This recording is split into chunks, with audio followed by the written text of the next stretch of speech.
I'm Lord Tervel, and this is a Hellhound. Jump in the passenger seat because today we're testing war crimes in Flavortown.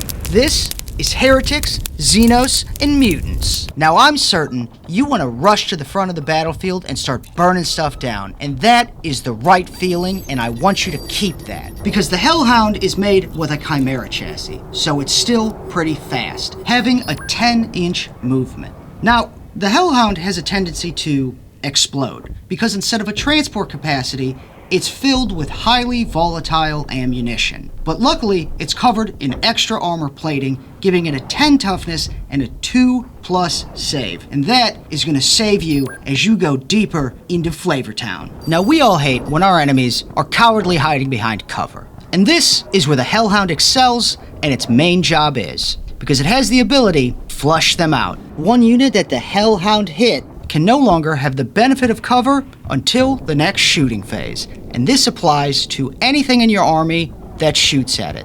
And with the Hellhound having multiple choices for torrent weapons, which auto-hit, this is an excellent, excellent thing. Damn, we're out of flavor. There's only one thing to do. Now, behold my final form. I am the flavor! Now stick with me here, we're gonna check out the turret weapons, and the first one on the list is the Dragonfire Thrower, also known as the Inferno Cannon.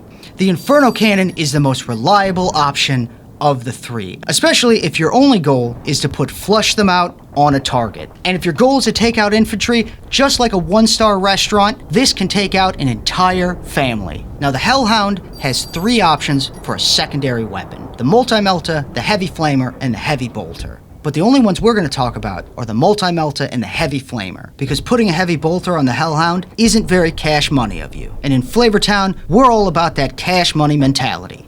The Multi-Melta is going to allow you to attack vehicles, while the Inferno Cannon applies flush them out or takes down infantry, and this is great for versatility. The Heavy Flamer will allow you to really pick your targets when it comes to flush them out or if you're targeting any infantry. Because remember, the Heavy Flamer can apply that debuff too.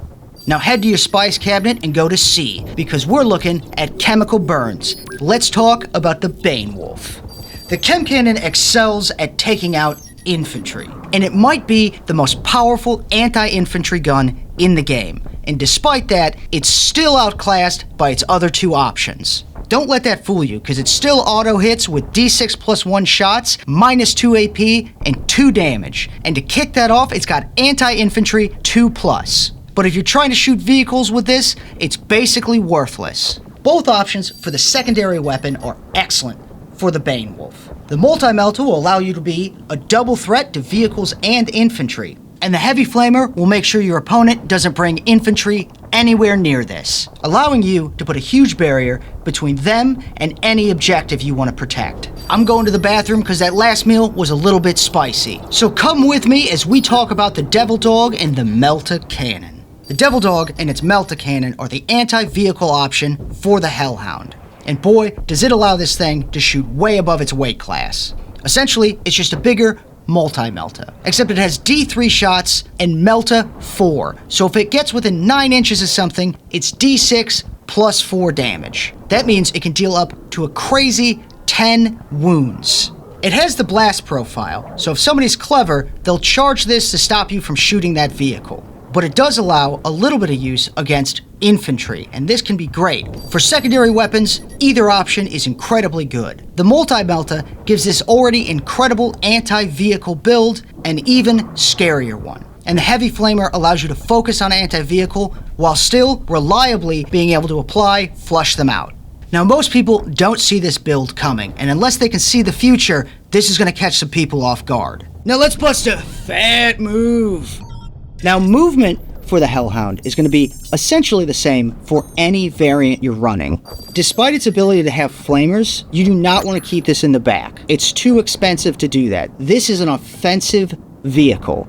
If you want something to guard your backline with flamers, you're better off with a Krieg heavy weapons team with heavy flamers. Now the Hellhound wants to push up to midfield on objectives or near them as quickly as possible. And this allows for the application of flush them out on vehicles or infantry, and it's huge. As you can imagine, this pairs incredibly well with a Lehman Russ battle tank, who has rerolls on objectives. And removing cover for that target is going to be huge because the battle cannon only has a -1 AP. So often in turn 1, I will give a Hellhound move, giving it an additional 3 inches to push where I needed to, depending on the battlefield. The Hellhound will be targeted by your opponent fairly quickly. So when you're moving up the battlefield, it's important to keep it in cover. Now with a 10 toughness and a 2+ save, it's definitely frustrating to take down. And that's great because if they're shooting the Hellhound, they're not shooting some of the harder hitting units. And you don't want to spend command points trying to keep the Hellhound alive. The Hellhound is cheap, and to really maximize that price, you don't want to spend things like command points, because it is a utility vehicle. Now, if you're moving this with infantry, which you often will, you want to make sure this stays in front of them, even on the objective. That way, the infantry have a little bit more cover, and people are hesitant to run towards them because of the flamers. Now, if you're running the Devil Dog with the Melta Cannon, that's a little bit different. And that's really not going to be protecting any guardsmen or doing anything like that. You're going to be vehicle hunting with this. And essentially, the same rules apply to its movement and getting up the field. The only difference is this is not as much a utility vehicle as it is a tank hunting vehicle. Let's talk about Overwatch with the Hellhound. And on the Inferno Cannon, it often isn't worth it. And that's because at 2d6 shots, it is a huge gamble if you're going to get enough shots to be worth that 1 CP. And with only doing 1 damage, it can sometimes just not punch through. That doesn't mean you should never use it, and it is incredibly situational. With the Bane Wolf and the Chem Cannon, that changes a little bit, where it is much more efficient, despite it only being d6+1 shots, to try to get that Overwatch on big infantry. Blade Guard, Tyrannid Warriors, anything that has a scary melee option or a scary shooting option. But one of the biggest advantages to the Hellhound is not Overwatch itself, but the threat of Overwatch. Because your opponent will often see these flamers and think, well, they can Overwatch with this. I don't want to give them that option, so they will avoid it. And this allows you to protect an objective fairly easily or corral your opponent where you want them, especially if you have 2 of these Hellhounds, because they will try to avoid any sort of Overwatch. And this grants you massive control over the board.